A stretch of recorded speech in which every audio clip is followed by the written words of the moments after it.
ایک شخص نے ایک مضمون لکھ دیا, نیٹ پر ڈال دیا, واٹس ایپ پر اس کو پھیلایا, نیٹ پر ڈال دیا. وہ مضمون انگلش میں تھا اور اس میں اس نے ثابت کیا تھا کہ نبی اور رسول یہ خدا کا پیغام پہنچانے کے لیے آتے ہیں. تو جب خدا کا پیغام یہ پہنچا چکے تو اب ان کی کیا ضرورت ہے, ان کو مانا جائے چاہے نہ مانا جائے.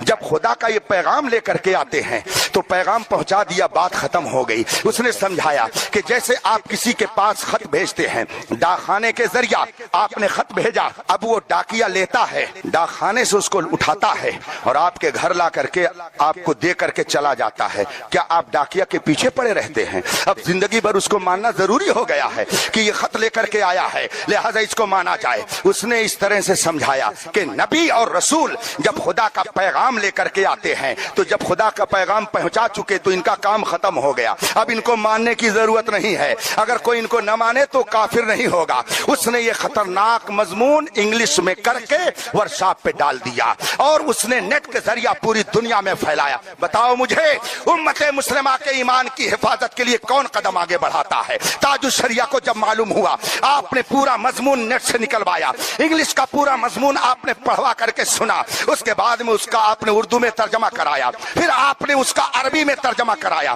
اس کے بعد آپ نے اس کا جواب لکھا اور جواب لکھ کر کے آپ نے اس کو نیٹ کے ذریعہ پوری دنیا میں پھیلایا. اس کتاب کا نام آپ نے کیا رکھا جانتے ہیں؟ سد المشارع علی من یقول ان الدین یستغنی عن الشارع. یہ کتاب کا نام ہے اور تاج الشریعہ نے یہ ثابت کر دیا کہ قیامت تک نبی سے کوئی اگر جدا ہو سکتا ہے تو جان لیجئے وہ جدا ہو جائے مگر وہ مومن نہیں ہو سکتا ہے. خدا تک پہنچنے کے لیے نبی کا واسطہ ہمیشہ ضروری ہے. وہ جہنم میں گیا جو ان سے مستغنی ہوا ہے. خلیل اللہ کو حاجت رسول اللہ کی.